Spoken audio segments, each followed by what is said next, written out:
தூய யோவான் எழுதிய நற்செய்தி பிரிவு 10 இறைத்திருவசனம் 27.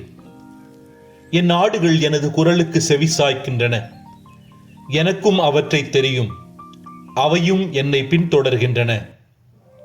ஜெபம். எம் குரல் கேட்டு எம்மை காக்கும் இறைவா, நீரே எங்கள் நல்ல ஆயன். உமது குரலை கேட்டு உம்மை பின்தொடரும் உமது மந்தையை சார்ந்த ஆடுகள் நாங்கள்.